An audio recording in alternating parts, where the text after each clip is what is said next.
जय हिंद। मैं कुमार विवेक। स्वागत है आपका हमारे यूट्यूब चैनल सिपाही डिफेंस एकेडमी गोला में।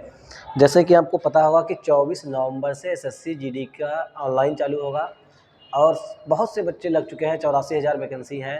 अब 84,000 वैकेंसी में एक वैकेंसी आपको लेनी है। अगर आप एक नहीं ले पाते हो तो फिर बेकार है आपकी पढ़ाई का। और आपके सहयोग के लिए जैसे हमने पहली बात तो जैसे हम 15-20 साल पुराना अगर पेपर उसका विश्लेषण कर लेते हैं तो मान के चलिए 20% पेपर मेरा ऐसे ही हल हो जाता है। हमको काफ़ी क्वेश्चन एग्जाम में ऐसे मिल जाते हैं, ऐसे काफ़ी टॉपिक्स मिल जाते हैं कि अरे यहाँ से बार बार क्वेश्चन पूछे गए हैं। तो उसी आधार पर मैंने यहाँ पर एसएससी जीडी का हल प्रश्न पत्र 2019 का लेकर के आए हैं आप लोगों के सामने।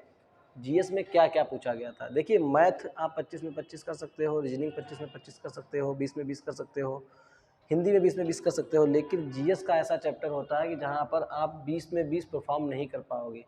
और मैथ का देखिए सब काफ़ी लोगों का कमज़ोर होता है, लेकिन अगर मैथ पर ध्यान दें और वहाँ से आप अगर 10 से 12 क्वेश्चन उठा लेते हैं तो बाकी चैप्टर आप सही से ले जाएंगे तो आपका सिलेक्शन हो जाएगा। तो हमारे कहने का मतलब यही है कि आप जीएस को एक बार देखिए। ऐसा नहीं है कि जीएस में कुछ नहीं आएगा द्वारा पढ़ा हुआ, ऐसा नहीं है, पढ़ते नहीं है। बात क्या है, जैसे हमने एक लाइन पढ़ ली कि अनुच्छेद 17 में अस्पृश्यता का अंत है, 18 में उपाधियों का अंत है, ठीक, 14 में ये दिया गया, अनुच्छेद 1 में हमको भारत राज्यों का संघ बोला गया। इस तरीके से पढ़ा है। हमें इस तरीके से नहीं पढ़ना है, हमको पढ़ना है थ्योरेटिकल कि भारतीय संविधान के अनुच्छेद 1 में क्या बोला गया है, भारत राज्यों का संघ बोला गया है। लेकिन भारत के संविधान में ये जोड़ा कब गया था, ठीक है, ये भी हमें देखना है। उसके बाद हम ये देख लें कि अनुच्छेद 74 क्या कह रहा है, क्या प्रावधान दे रहा है। हमें ये नहीं देखना है कि 52 में पद है, लिया कहाँ से गया है, हमको ये भी देखना है। पद किसका है, राष्ट्रपति का है, किस अनुच्छेद में है, 52 में है।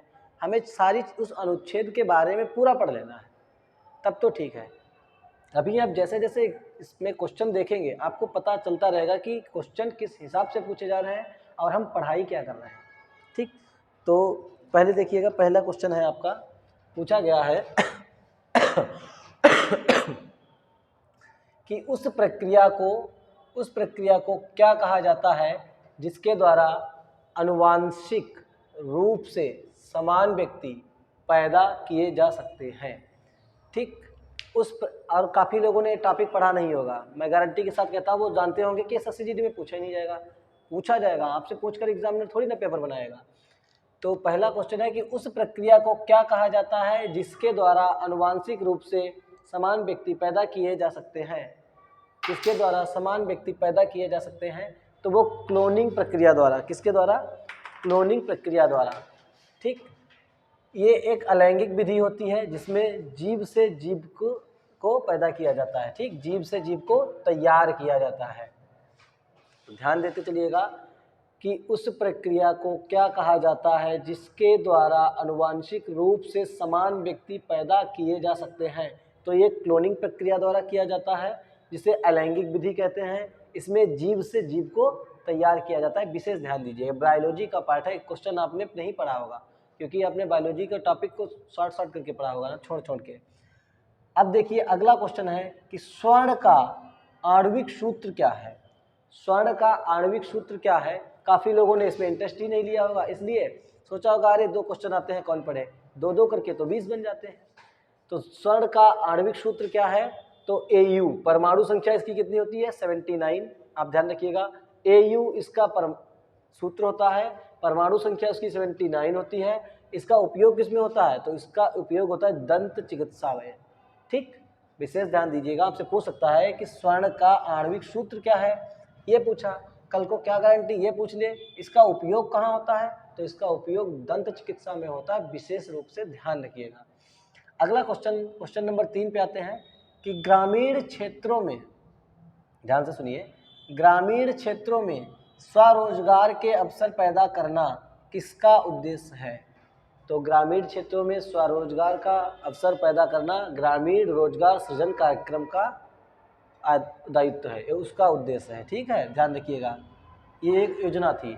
उसके बाद में प्रश्न नंबर 4 पे आते हैं। प्रश्न नंबर 4 कहता है कि दुनिया का सबसे ऊंचा युद्ध क्षेत्र कौन सा है। तो दुनिया का सबसे ऊंचा युद्ध क्षेत्र, परसों जहां हमारा एक अग्निवीर जवान शहीद हुआ है, वो है सियाचिन ग्लेशियर। यह समुद्र तल से 18,875 फीट ऊपर है। ठीक, ध्यान रखिएगा, जो कि लद्दाख के पास स्थित है। ठीक, ये भी ध्यान रखना। तो आपसे क्वेश्चन अगर पूछा जाता है कि अग्निवीर का वो पहला जवान कहाँ शहीद हुआ, पहला अग्निवीर कहाँ शहीद हुआ, तो सियाचिन ग्लेशियर में शहीद हुआ, ये भी ध्यान रखना। ठीक, किस मंथ में शहीद हुआ, तो अक्टूबर माह में शहीद हुआ। किस डेट में शहीद हुआ, तो आज से 3 दिन पहले पीछे की डेट निकाल लेना। दुनिया का सबसे ऊंचा जो युद्ध क्षेत्र है वो कौन सा है, सियाचिन ग्लेशियर, विशेष ध्यान रखिएगा। अगला क्वेश्चन है, भारत का लौह पुरुष किसको कहा जाता है। ये तो आपको पता होना चाहिए कि भारत का लौह पुरुष किसे कहा जाता है। तो भारत का लौह पुरुष सरदार वल्लभ भाई पटेल को बोला जाता है। सरदार वल्लभ भाई पटेल को सरदार की उपाधि किसने दी, ये पूछ लिया जाता है। तो सरदार वल्लभ भाई पटेल को सरदार की उपाधि दी थी बारदौली की महिलाओं ने। उसके बाद ये भी पूछ लिया जाता है कभी कभी कि एकीकरण का कार्य किसको सौंपा गया था। तो एकीकरण का कार्य सरदार वल्लभ भाई पटेल को सौंपा गया था। कितनी रियासतों ने स्वेच्छा से भारत में विलय किया था, ये भी पूछ लिया जाता है। तो 549 रियासतों ने भारत में विलय कर लिया था। उसके बाद आपसे कभी ये पूछा जा सकता है कि कितनी रियासतों ने स्वेच्छा से विलय नहीं किया था, जो स्वतंत्र राज्य बनाना, देश बनाना चाहती थी। तो वो 3 थी। पहला आपका जम्मू कश्मीर के राजा हरि सिंह, दूसरा जूनागढ़ रियासत और तीसरा हैदराबाद का निजाम। इन तीनों ने कहा था कि हम अपना अलग बनाएंगे। तो फिर यहाँ से भी क्वेश्चन बनते हैं कि इनका विलय कैसे हुआ था। तो जूनागढ़ का विलय किया गया था जनमत संग्रह से, रिफरेंडम करा करके। और हैदराबाद का निजाम ऑपरेशन पोलो, पिछली बार पेट में भी क्वेश्चन पूछा गया कि ऑपरेशन पोलो के द्वारा क्या हुआ था, या जो हैदराबाद रियासत को भारत में कैसे जोड़ा गया था, तो ऑपरेशन पोलो के द्वारा। और जम्मू कश्मीर को विलय पत्र पे हस्ताक्षर करवा करके। ठीक, इतना ध्यान रखिएगा। उसके बाद मुख्य चुनाव आयोग का प्रमुख किसके द्वारा नियुक्त किया जाता है। तो जाहिर से आपको पता होना चाहिए कि भारत के राष्ट्रपति के द्वारा किया जाएगा, क्योंकि मुख्य चुनाव आयुक्त जो होता है वो बहुत ही बड़ा पद होता है, तो छोटा पद नहीं होता है। इसलिए भारत के राष्ट्रपति द्वारा उसको नियुक्त किया जाता है। इसका कार्यकाल क्या होता है, इसका कार्यकाल 6 वर्ष का होता है, या फिर 65 वर्ष की आयु तक, ये ध्यान रखिएगा। ये हमने पढ़ाया भी है आप लोगों को।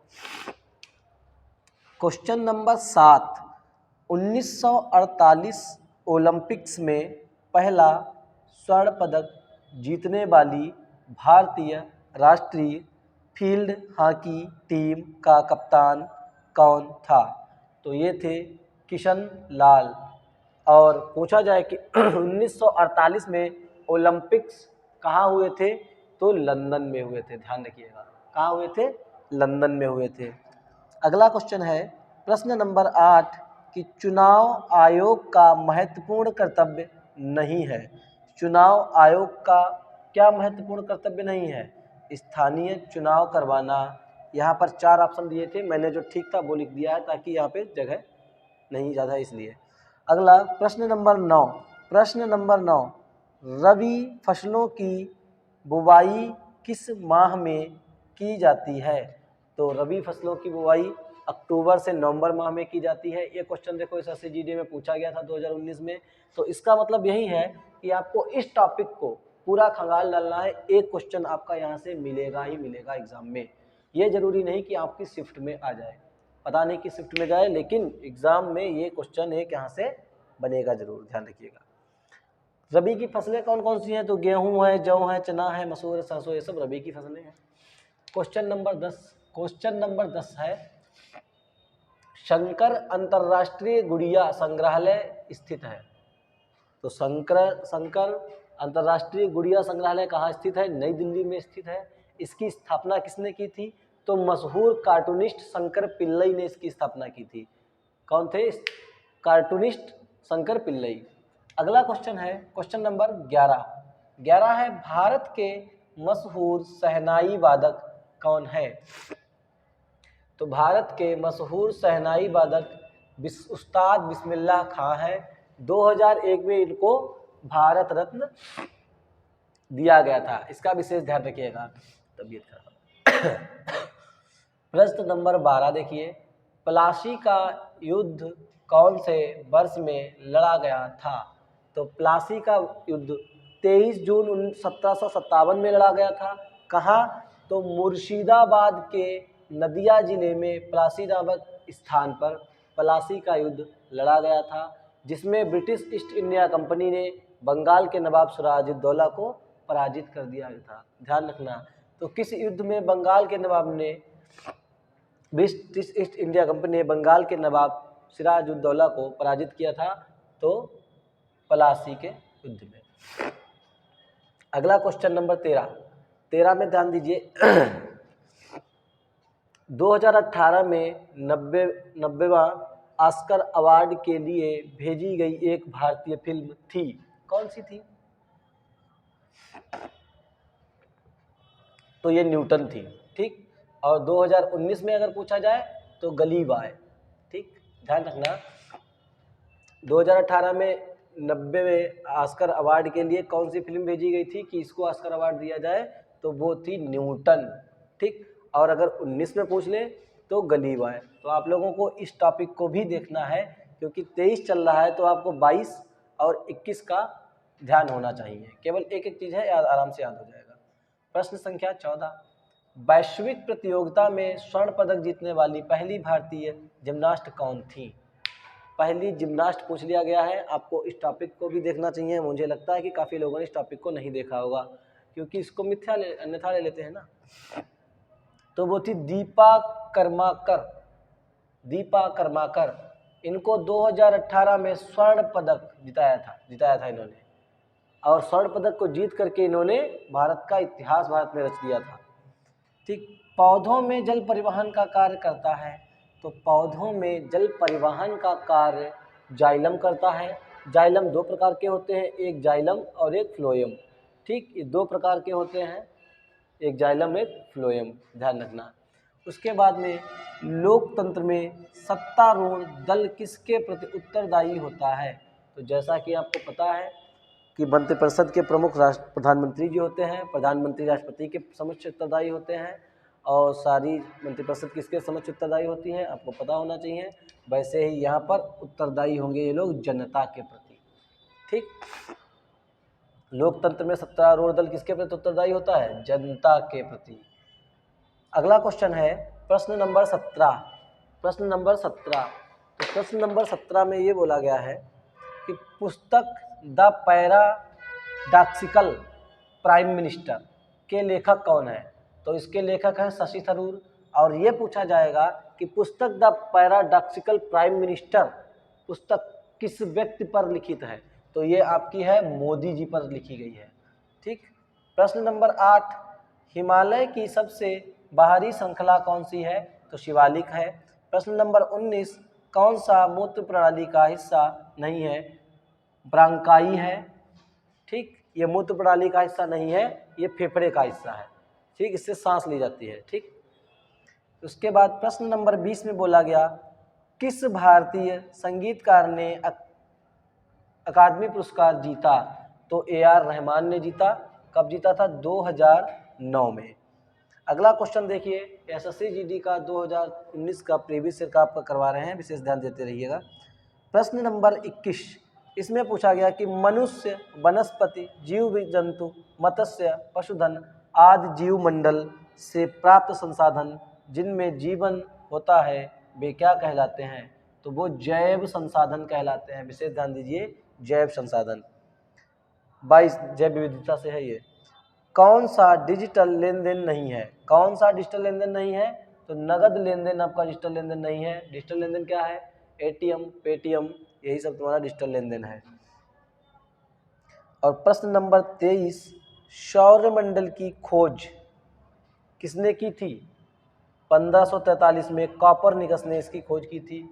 प्रश्न नंबर 24 प्रश्न नंबर 24 में कौन मिश्रित धातु नहीं है? तो टंका मिश्रित धातु नहीं है। प्रश्न नंबर 25 में पूछा गया है कि ब्रह्म समाज की स्थापना किसकी सबसे बड़ी उपलब्धि है? यहाँ पर बच्चा कंफ्यूज हो जाता है, वो कहता है कि ब्रह्म समाज की स्थापना किसने की थी? अगर ये पूछा गया होता तो हम बता देते राजा राम मोहन राय, लेकिन उसने क्या पूछा है? ब्रह्म समाज की स्थापना किसकी सबसे बड़ी उपलब्धि है? तो बात वही पड़ती है, राजा राम मोहन राय के द्वारा। ठीक। तो अगला आप ध्यान रखिएगा कि यहाँ पर भीमराव अम्बेडकर के द्वारा बहिष्कृत हितकारिणी सभा की स्थापना की गई। उसके बाद में पूछा जा सकता है कि विवेकानंद ने कौन सी सभा की स्थापना की थी, सोसाइटी की? तो वो थी रामकृष्ण मिशन की। तो ये 2019 का एसएससी जीडी का प्रीवियस ईयर हमने आपको करवा दिया है, 25 क्वेश्चन पूरे। आप वीडियो को बार बार देखिएगा, टॉपिक समझिएगा कि किस किस टॉपिक से कैसे कैसे क्वेश्चंस बने हैं, और उसके बाद अपने उन टॉपिक्स को आप क्लियर कीजिएगा। देखते हैं कि एग्जाम में आपके जीएस में 15 नहीं सही होते हैं। बस क्या है, आपको हर टॉपिक को खगालना है।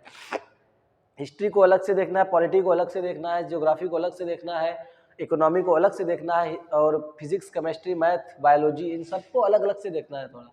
लेकिन क्या है, ये आप 3 महीने में तभी कर पाएंगे। आपके पास नवंबर, दिसंबर और जनवरी रह गया है, फरवरी या मार्च में एग्ज़ाम हो सकता है। तो जितना भी समय है पूरा लगा दीजिए आप, ठीक है।